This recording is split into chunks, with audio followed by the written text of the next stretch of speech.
dans une petite ville paisible, non loin des collines verdoyantes, vivait une communauté de musulmans dévoués à la charité et à la bonté.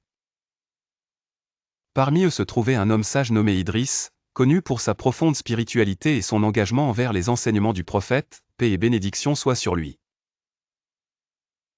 Idriss avait une tradition particulière. Chaque début de Ramadan, il organisait un grand iftar pour toute la communauté, rassemblant nourriture et boissons pour nourrir ceux qui en avaient besoin. Durant l'un de ces iftars, Idriss partagea une histoire tirée des hadiths du prophète. Il raconta comment un jour un homme pauvre s'était approché du prophète, paix et bénédiction soient sur lui, demandant de l'aide. Le prophète lui offrit ses seules ressources, montrant l'exemple parfait de la générosité et de l'empathie. Inspiré par cet acte, l'homme partit, trouvant la force de travailler. Avec le temps, il prospérait, aidant à son tour ceux qui étaient dans le besoin. Idriss souligna que le prophète, paix et bénédiction soient sur lui, avait dit: La main qui donne est meilleure que celle qui reçoit, encourageant chacun à donner selon ses capacités, qu'il s'agisse d'argent, de savoir, ou simplement de temps.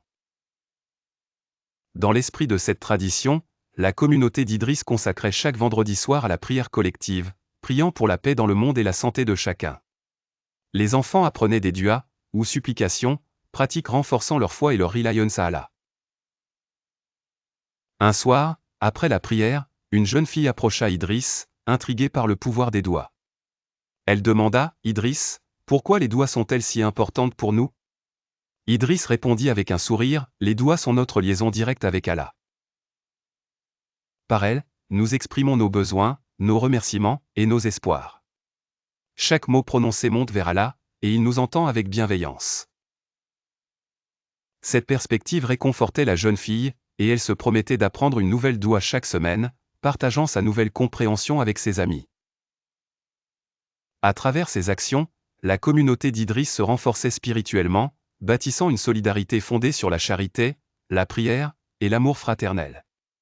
Ainsi, la ville continuait à prospérer, avec des actes de bonté répandus, reflétant l'essence même des enseignements de l'islam.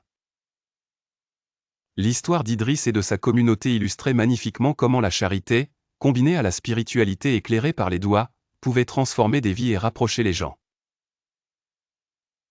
Moralité de l'histoire, la charité et la puissance des douas sont des moyens de se rapprocher d'Allah et de bâtir une communauté harmonieuse.